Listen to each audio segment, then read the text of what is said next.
appreciate that so much.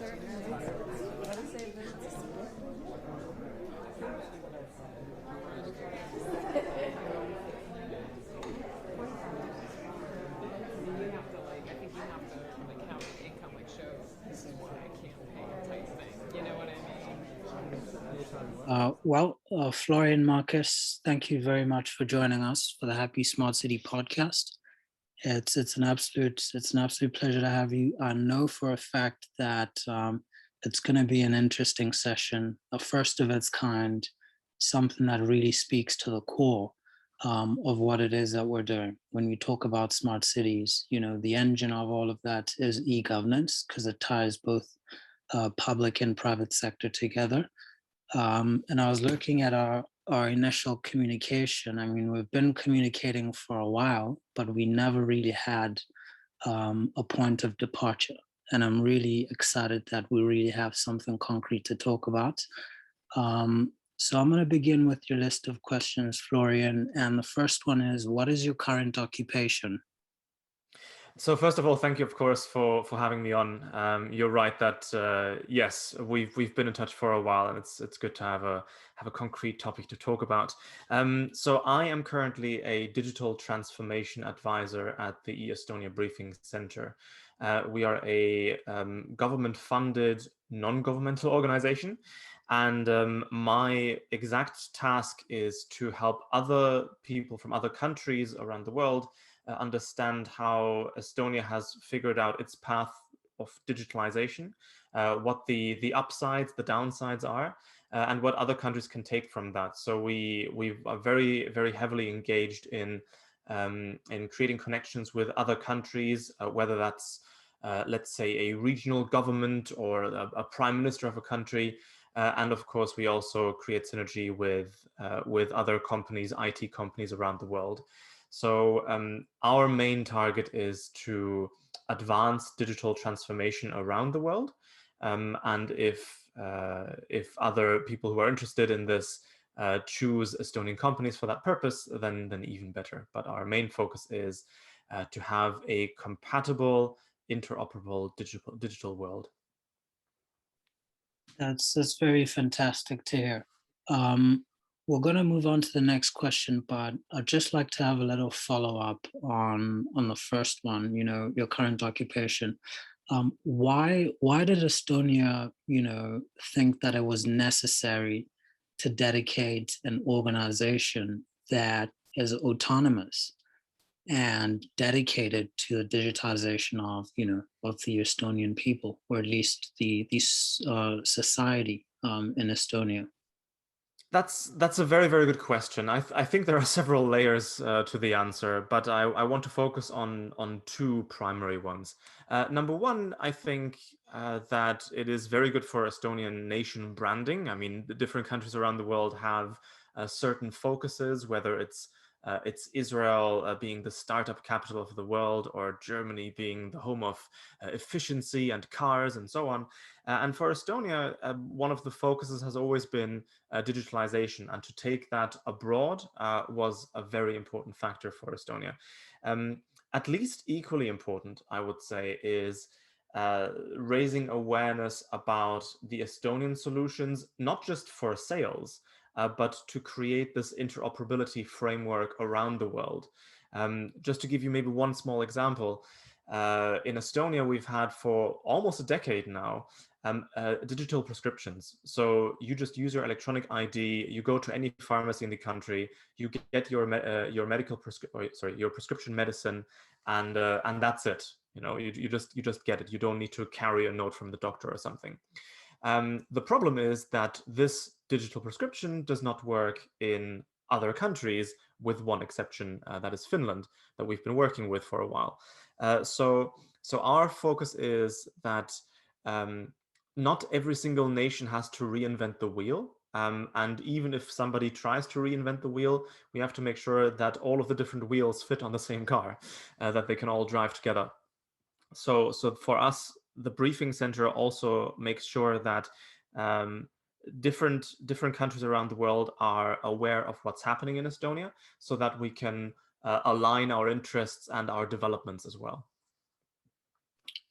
Very powerful stuff. And so our next question for you is, how does your profession contribute to the economies of cities? Well, again, this has, I guess this question already has many different facets. So first of all, I would say that it's not necessarily even connected to cities themselves, but rather to the people that live inside them. Um, in Estonia, we have digital signatures, meaning that if you want to sign a legally binding contract document, whether it's renting an apartment or you buying my car or something, we can do that digitally. We can do that regardless of location, regardless of time. And in that way, us advancing these digital solutions around the world means that people can work more time and location independently. That's the general gist, but more focused on the economies of cities themselves. First of all, digitalization streamlines, of course, many of the procedures inside the government architecture, also city government, of course. Just to give you an example, the tax declaration takes 3 minutes on average in Estonia, and it's online. So you will not have hundreds of people queuing in front of the tax office in every single town and village every single day. It doesn't happen. And on a more development and solution side of things, of course, digitalization can also solve many issues, AI, sensor analysis, and so on. We've got in Estonia, we've got manufacturers of self-driving buses that are already running on Estonian streets in Tallinn today. We also have AI analysis startups that help determining the traffic flow, that help determining how to best build up a parking lot. We've got smart zebra crossings and all that sort of stuff. So my profession directly is to, I don't like this term, but to evangelize about all of these different topics, to raise awareness and to make sure that other countries pick them up as well, to learn from our best practices and to make them happen in their own countries. Nice. So I'm sure you know that I'm a great supporter of, digitization. But the next question will actually tie into what you said, because I have a love-hate sort of relationship with digitization if we don't get the economics right. So you mentioned something about you don't have a lot of queues, right? Yes. In government services. There's a give and take there, because when people wait in long queues for services, they may get offline and go grab a lunch, just somewhere nearby. I've done this before, and maybe you've done that. No, I haven't. Okay, so I've especially in college, so I'd be waiting in a queue somewhere, and then if the services, if I'm not served quite quickly, I'll tell a friend, dude, can you just hold the queue for me? I want to go get a soda or something like that, right? So in that instance, I mean, there's this how can I say, there's this situation where these everyday services create microeconomies around them. Okay. Yep, that's So true. whether it's food and everything like that, there's people who do provide food and drinks, and then they support their families. Now, coming on to digitization, because we're using, software from Microsoft, from IBM, and all of that. And by the way, these guys file tens of thousands of patents every year. And I've had a look at some of these patents. Now, my question is, because now we're offloading the workflows of everyday services to foreign algorithms, essentially we're paying these software companies to do a public administration.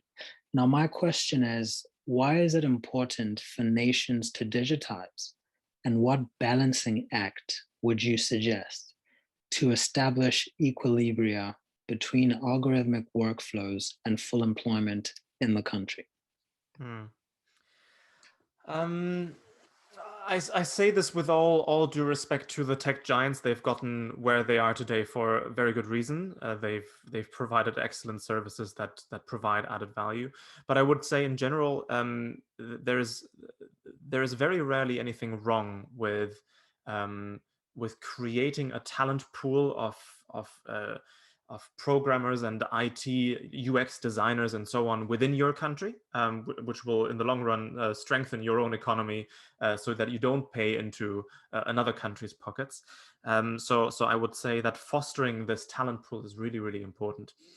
How do we balance the sort of digitalization of workflows with full employment and so on? I want to touch on your example with the waiting in the queue and getting a sandwich or getting a drink or something while you're waiting in the queue. Of course, these waiting lines generate those microeconomic circles. But I don't think there can or should be such a thing as a sandwich in the waiting line based economy. I think that's a very optimistic approach to economics. I would rather say that if we look at the other side of the equation, if you're asking for your friend to wait in line instead of you for the next hour, then you're basically eliminating one of his working hours, which might be providing much more value in return. So there are always trade-offs. And also it's important to bear in mind that the digitalization of those workflows should go hand in hand with the digitalization of workflows for the citizens.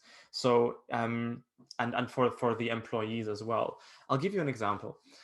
Let's say that because we have digitalized so much in Estonia, 99% of government services are online. Let's say that because of that, hypothetically, 100 people working in the different ministries lost their jobs because before that, they just pushed stamps on documents and they just rubber stamped all the different documents and sent them around the different departments. Yes, it is true that those 100 people would lose their jobs. But it is also true that all the thousands of people that were waiting in line, that they can now focus either, number one, on the work that they were supposed to be doing at that time, or they have a higher quality of life. So to give you an example, if I can, within 10 minutes, vote online in the parliamentary elections, declare my taxes, and also register my new car that I just bought, that means that I have a lot more time to spend with my family, with my friends, with my loved ones. So those are obviously intangible things that are very hard to quantify, certainly economically, but still have to be taken into account. If I'm sorry. Yeah. Okay. So please do continue. I thought that that was the end of, but please do continue. Yeah, just one addition perhaps about this equilibrium. I think that this the situation in Estonia right now is actually very good because we have so even if you got unemployed because of digitalization, our digital services also mean that you can create a new company online within 20 minutes. So if you were made redundant, let's say also because of COVID, you can start a company today, right now. You can start invoicing if you have a great business idea. So this sort of flexibility should work both ways for the citizens. Last but not least, and this is where it will become very contentious, and I'm not an expert at all, is the future of work and the future of money. Because digitalization, AI in particular, will take over more and more jobs. Right now, that is not the case. We've just automated a few jobs. But once we have, let's say, self-driving cars, I think in most countries, the transportation sector takes up around 15 to 20% of the workforce. If those people will all be digitalized away, then we have a serious issue on our hands. So the question of what is money, how do you exchange things, how do you trade things in, I don't know, a couple of decades down the line, I think this will be a very, very big challenge. Very true, very true. And perhaps, just to rephrase my idea of the microeconomies that come from the bureaucracy. Um, I guess, it just ties into the common notion that some people have in Africa, that, Mansa Musa, when he used to go to Mecca to go pray, right? He was in Mali, and very wealthy man, and he used to travel with his gold, so the legend says. And everywhere where he would stop between Mali and Mecca, obviously because he's got all this entourage and the gold around him, economies used to form on that trail, right? And so, just having influential activities, in a regular interval or periodically creates some type of, economic system, because it's predictable and you can start building an ecosystem around that. So that was just a notion, but I am in support of your rationale. I do believe that there's a lot of intangibles that really cannot be quantified, a lot of peace of mind, a lot of risk management. I mean, in terms of physical security, people could be mugged in queues in other countries, of course. So I definitely do support your rationale. I also like the fact that you mentioned that no one really has to sort of outsource all of the programming to all the established tech giants, right? Absolutely. A nation has to quantify its manpower and train it accordingly, you know, in Yes. order for them to collect the taxes, because it's very difficult to collect taxes from tech giants, and we've seen that. I mean, it's in the public domain. So really powerful suggestions and rationale there. Thanks for that. Now, my question is, how has Estonia's e-governance platform provided superior performance against COVID-19 compared to leading economies in the EU? And which examples can you expand on? Sure. So this is a very interesting question, because we're trying to marry uh, the advantages of technology with the behavior of regular people, right? Um, and if we're looking at the graphs of the development of COVID-19 infections in Estonia, we can see a very clear trend. So what is, at least in Europe, what was known as the first wave, sort of before summer of 2020, didn't really reach Estonia. I mean, yes, of course, we had cases, but they were in very, very small numbers, even bearing in mind our small population as well. But and we would like to argue that that digitalization certainly contributed to that, because you can do every single thing with relation to the government digitally, and also you can use the electronic ID in many private sector settings as well. We use our government issued electronic ID to log into our bank account, for example. So all of these things can be done online, and I would say that this really helped keep the cases down back then. Another example would be the digital schooling system. Schools have had digital school management systems since the early 2000s, and digital teaching material and so on for many years as well. So when the government decided to shut down the country, sort of precautiously, back then in March, all the schools said, "Okay, yeah, from next week we're gonna just all teach online," and everybody was more or less prepared. So because these structures had been in existence for quite some time. If we look at the most recent numbers, Estonia is not looking very good. This is where I think we have to separate the human from the technology again. If I look at what's been happening in Estonia, people have become really careless.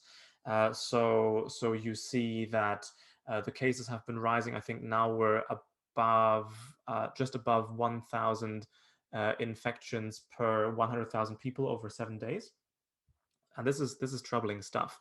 Can digitalization alone get us out of that hole? Absolutely not. This is primarily about human behavior, about sanitizing, wearing masks in public, and the whole thing. But I will say that yes, digitalization can absolutely make your life easier. As a result of COVID-19, I believe it was in April or May last year, the government made one of the last 3 offline services available online. So before that time, we had 3 services offline that were not you couldn't do them online. It was getting married, getting divorced, and buying real estate and selling real estate. So the buying and selling real estate has been made available online, so that a notary would accompany you and verify the identity and that no one is doing anything under duress digitally. So if during the pandemic you wanted to sell a house or buy an apartment or something, you can also do that entirely online. No need And to. that's just a quick one. And this is all Sure. on a blockchain, right? No. Okay. So with the blockchain, we have to be careful. Blockchain is a very, very useful tool, and it is being used by the Estonian government in many different instances. But there are some things that that blockchain does not help with, and some things where European legislation also constrains the development. I'll give you a very simple example. Um, our medical records are digitalized in Estonia.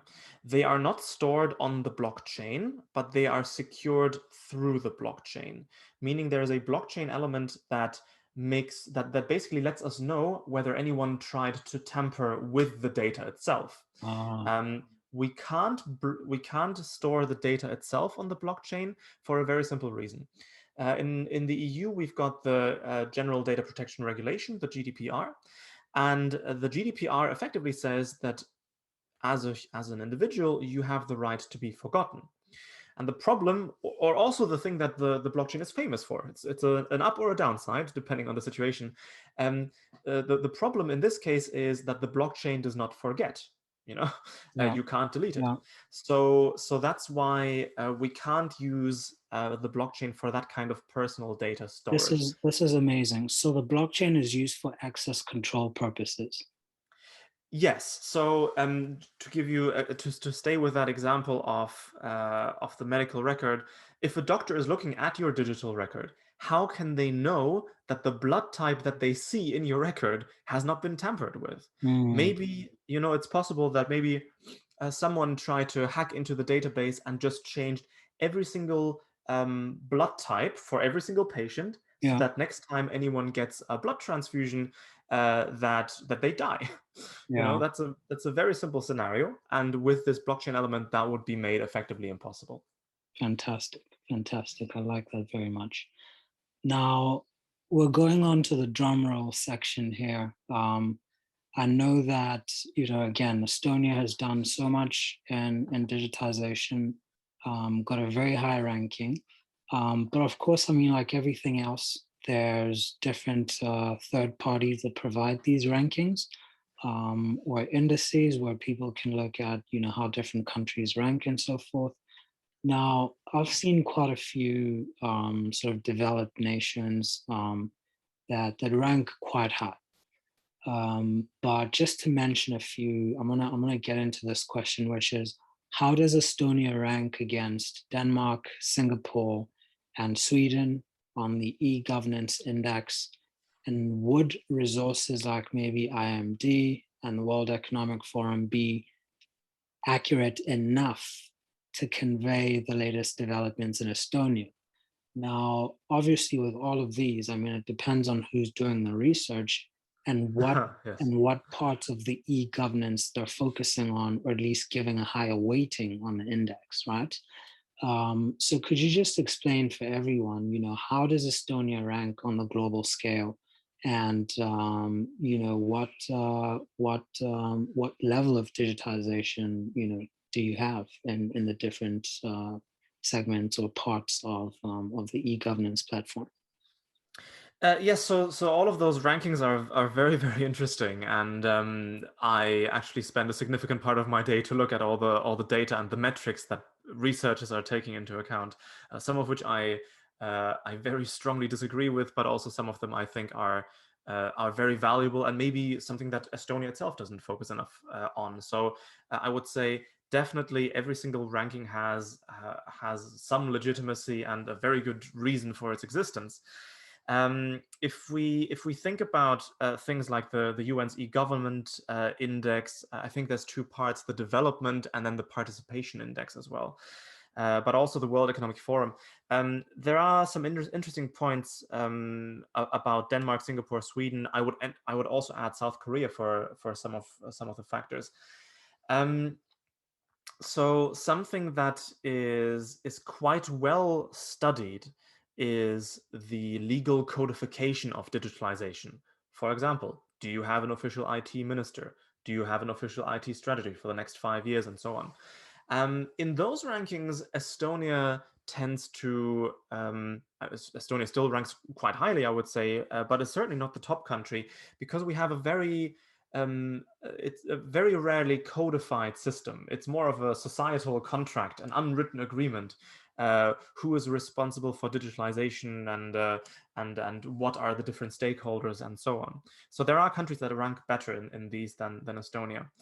Whether that's a good or a bad thing depends on how you look at it. I would say for example, the UN's e-government development index is a fantastic source of information as a sort of checklist. If you are a country that wants to digitalize, what are the factors that you should have in place to start your digital journey? So for those things, it's very good.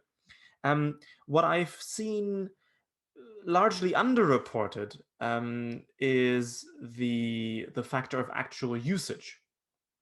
I want to elaborate on this.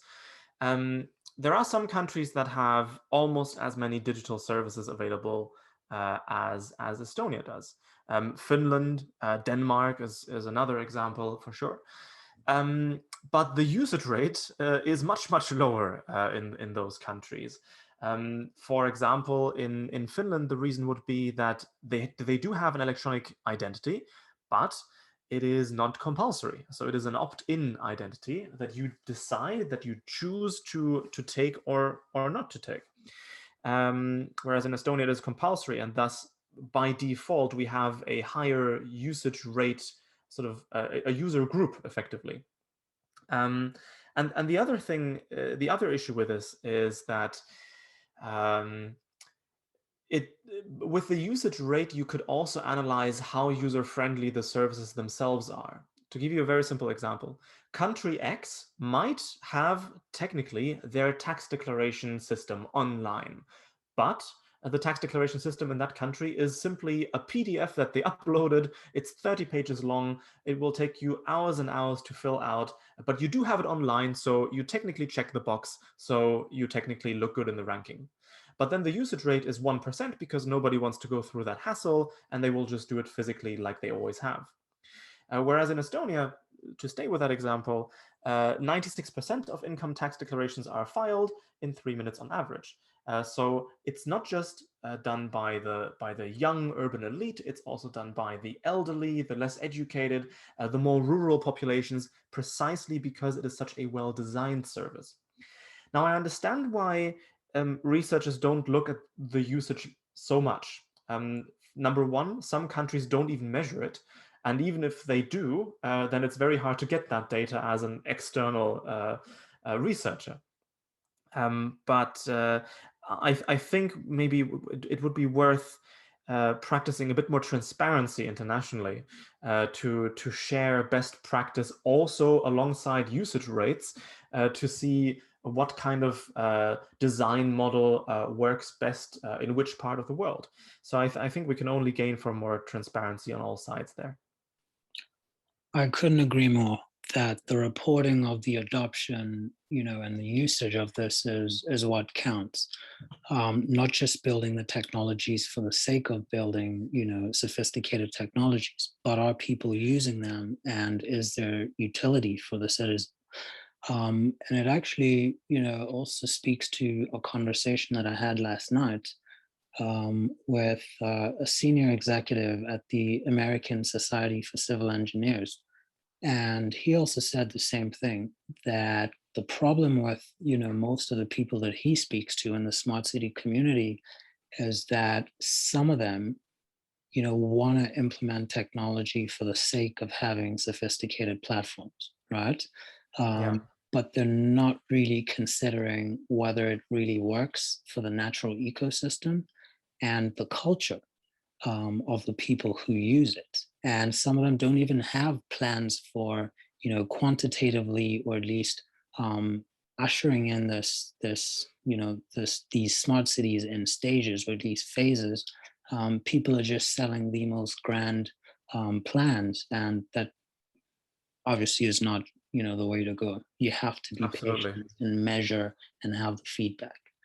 Yeah. Um, so, If I may just interrupt you there for a second, I think this is a very difficult situation for politicians, because of course they like to stand in front of the buildings that they helped fund or develop or something, like a big airport or something. That's the dream scenario of a politician.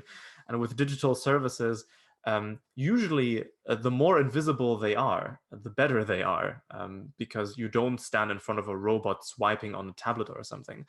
And I think that's why smart cities have become such a big topic for politicians and councillors and so on, because they can finally stand in front of a smart traffic camera again, or something like that, so they can show that. The issue is exactly what you described. How do you measure the success? I think in this way, the government sector around the world should afford itself the freedom to think a bit more like the private sector, to really have feedback loops and analyze, quantify what works and what doesn't. We've had a delegation from Africa, I believe it was Tanzania, the last year, and they looked at our state portal, which is really user friendly and simple service journeys, but they said, well, in some parts of the country the literacy rates are quite low. How do we offer digital services to people who can only keep apart or like tell apart different images or so? And of course, our system cannot be copied one-to-one into a country like Tanzania or elsewhere. So the cultural sensitivity has really to be taken into account, and also in the area of smart city, it hasn't been done so far, I think. yes, yes, yes, yes. So it speaks to balancing the indices, because if we have an index for technological advancement, it also has to be synchronized with the Human Development Index from the UN to say, okay, this country's got this type of HDI, and how do we move them to, to a fully blown tech society? Now, our next one is, what are the main e-governance use cases you can highlight in industry, and how does good e-governance improve the Gini coefficient, or at least the wealth disparity, and the Human Development Index? Yes. So this is, I guess, the question where we need to talk about what digitalization actually does, and how we can use it. In my opinion, too many politicians look at digitalization as the sort of savior, that can save us from bad governance overall. And the answer is that it can't be that. Digitalization is a tool, and it is, it creates e-governance. But if you had bad governance before, then you will also have bad e-governance. My best example to illustrate this perhaps would be also with relation to the Gini coefficient and HDI, would be income disparity, right? So how do you change income disparity with digitalization? One example that I could give would be with the tax declaration. The tax declaration being online and being fast and user friendly does not get the wage gap any closer than it is right now. But what it can do is it can motivate the government to think about, oh, maybe we can simplify the tax declaration and the tax system behind it, the legal code behind it. To give you an example, in Estonia, we effectively, not quite, but effectively have a flat tax system of 20% income tax. There is a tax-free amount of 500 euros that gets automatically applied if you earn less than 2,100 euros per month before taxes. So this is it, right? So it's effectively a two-step tax calculation for whether it's the employer or the employee or the government that does it. It doesn't matter. It's about simplifying that system. Now, the question is, why did the government do that? I think there's 2 points. Number one, yes, it would save its own resources because it doesn't need to calculate 1,000 legal exceptions and calculate how many kilometers does an employee live away from the workplace. So maybe we can deduct 1% of tax per kilometer and so on. All of those difficult calculations and exceptions would just waste resources. But on the other side also, it means that people in Estonia don't need a tax advisor. Tax advisors as a group of society or of the business world, they only exist for the business world. They don't exist for the private individual, really. So the realization was also that in most countries with complex tax systems, the rich people in a country, they can afford the best tax advisors that know all the different loopholes, that know where to save every single euro or dollar or what have you. Whereas the more average member of society, the middle class, the low income earners, they will not have saved money for the tax advisor, also knowing that you would pay them quite a bit of your saved money. So they will just pay whatever the government tells them is the regular rate, effectively. So here we have a system that effectively rewards those rich people that can afford the tax advisor and punishes the people that can't, but the ones that were supposed to benefit from the tax discounts the most. So the simplification of laws and policies themselves has to be the building foundation for digital services to come on top of that and simplify the service journey itself. And that's, I think, also how you can strengthen the Human Development Index and bring society closer together. That is fantastic. That is fantastic. Still on the same question, can we speak to the issue of industry in the economy? Because the economy, again, is if we look at GDP, we have the consumer, and then we have gross investment as well, and so forth. But I know we've touched a bit on taxes, and I think the tax, or at least the revenue collection system, is a very important one if we think about issues like trade deficits. So on the import-export equation, what does e-governance provide? If you think about what happens at ports, at maybe borders and that type of thing, or even airports, what functions do you think that e-governance has that can help with better declarations and less fraud? Yes. So another good topic. Yeah, I completely forgot about that part of the question. Got a bit carried away. So for the digitalization of industry itself, of course, the private sector is primarily responsible. Industry 4.0 and so on, all of these things must be handled by the private sector and IT companies in collaboration with physical industry.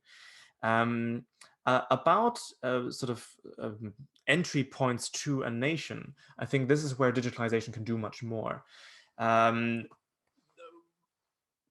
I'm saying this. I'm saying sadly here, not because I'm not a fan of the EU, but rather because Estonia simply can't develop everything itself. It has to follow EU guidelines here. So within this context, sadly, Estonia is part of the EU. So there is still a bit of development work to be done. But to give you an example, the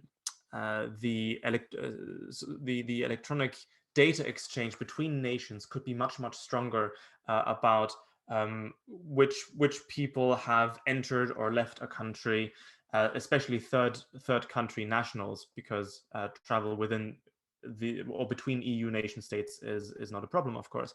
But so the regular updating and data exchange between different ports of entry, airports, and so on, could be stronger. But we can also see for things like customs declarations that digitalization has worked really well. I sometimes purchase things from outside the EU, and then I of course get a digital notification to my email first, that I have to make the that I have to make the customs declaration, which is digital in the online portal. So thanks to digitalization, Estonia has become annoyingly good at tracking every single parcel, at asking for a declaration for every single parcel. Being German myself and having lived in the UK, there have been plenty of occasions where I ordered something from abroad, and it somehow slipped through the cracks in the system, and I didn't have to declare anything. Whereas in Estonia, that has literally never happened. So I guess in a way, it's almost a sad thing that digitalization works so well in Estonia.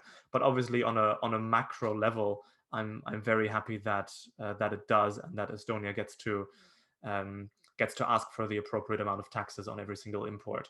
So digitalization can really help you track and trace every single parcel or every single item that enters your borders. And also it gives you a better overview of your trading partners, what is currently a rising commodity that is more and more required in your country. It gives you a good overview of your economy, what you have to import, and also what you export, of course. Wow. I'm going to ask something that just came to mind, and Sure. I realize that we have a few minutes left. The issue of APIs is something that interests me the most, and I think would get a lot of developers and modern day entrepreneurs wanting to take part in digitization, which is good, because then governments can have more digital workflows and easier to collect taxes when things are digital. So what APIs do you think would be exciting for entrepreneurs and public information systems, perhaps, that provide data very freely? Honestly, that is such a it's contingent primarily on the economy of every single country. Could you give me an example of what you're thinking about, and then maybe we can sort of brainstorm together a tiny bit. Of course. So in the US, they've got a lot of documentation, and the EU is pretty much the same. They've got a lot of documentation on the legal code. I know the EU's got the taxonomy and all of that stuff. But is there, like, how the World Bank and the IMF provides all this wonderful data where people could download, say, I don't know, maybe an XLS or what other file types? I mean, different file types, that Yeah. have public data, whether it's on public services or public goods or the general economy at large. Are there any data and information sources that you think would be exciting?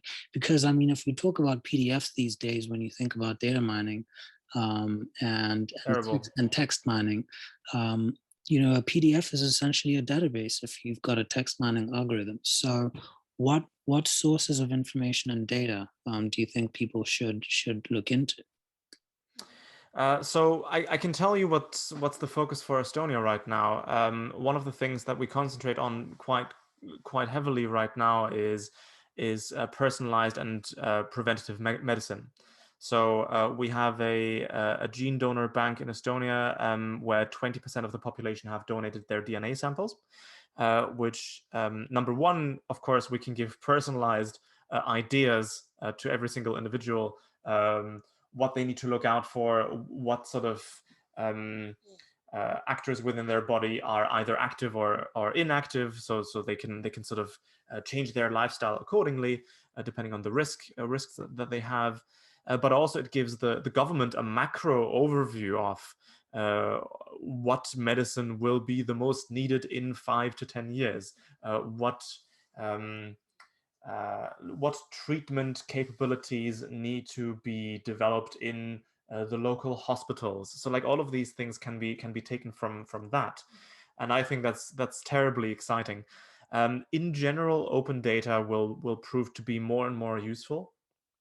There's a wonderful website. It's the Estonian Statistics Authority. It's called stat.ee, where there's a lot of data available, where you can mix and match different tables and see how they correlate, or compare the graphs and so on. So yes, I think one focus will certainly be e-health and anonymized data from the e-health sector will play a big role in global development, arguably, because thanks to globalization, we increasingly also eat more and more the same things.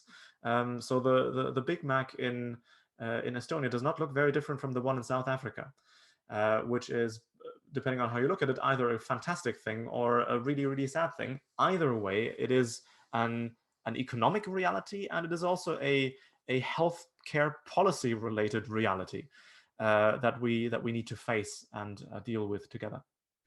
Speaking about the Big Mac and perhaps KFC, I'll challenge people to actually look into the chemical composition, between EU. So I saw one in the UK where someone was comparing the chemicals in KFC and McDonald's, in the US and the UK. Yeah. The US doesn't look good. There's a lot of artificial, substances there. Again, Yes. Publicly available information. But of course, countries like South Africa and the EU are pretty strict. So I'm sure there's a lot of correlations in sharing of research once, different parts of the economy are somewhat identical, 100%. Absolutely. Now, the last one, which, just speaks to your personal, perspectives and, the reason why I'm doing what I'm doing. What elements of smart cities should local governments focus on to allow for happier and more fulfilling cities? Ooh, for starters, I would give maybe one smart city aspect and one not smart at all aspect. For the smart aspect, I think traffic regulation and management has been wildly understudied. What effects do the roads have on the development of neighborhoods, separation of neighborhoods, but also how can we make certain neighborhoods more attractive, more livable to the population, so that we can avoid the traffic to just one central economic location that everything else revolves around.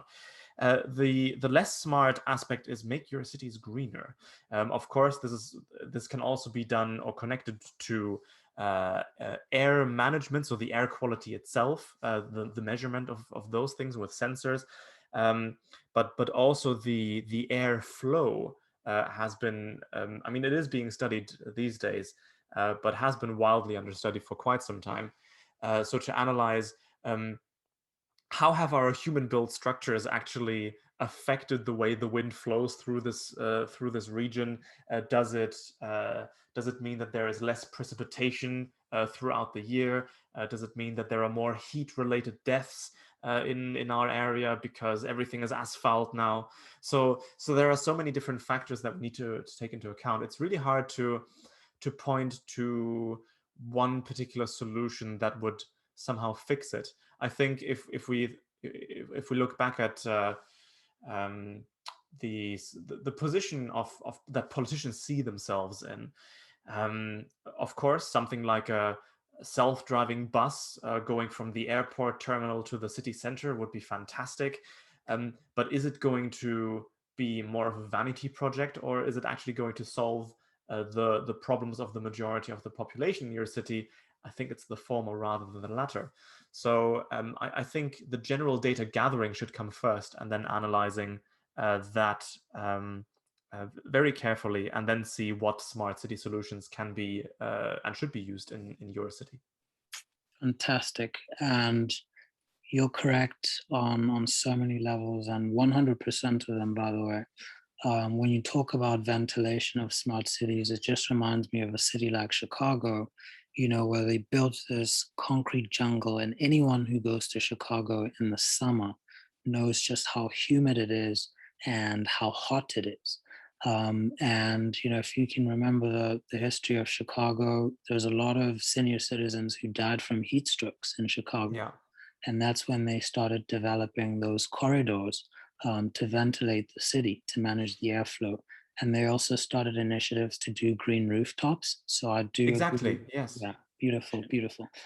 So I would even argue that we don't know the potential of the heat that would be generated, because the prediction is, with 5G, the proliferation of electronic devices, is many times over what we have right now. And we haven't even began to see the potential of how many sensors and microcomputing devices we're going to have. So heat management, 100%, I'm with you on that one. And on that bombshell, I would like to say thank you very much for being with us.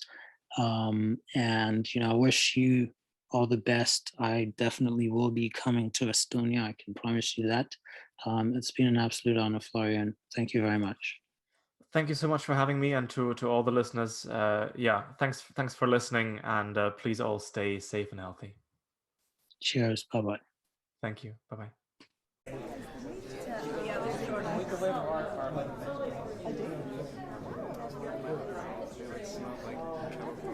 Yeah, when I wear across the forest.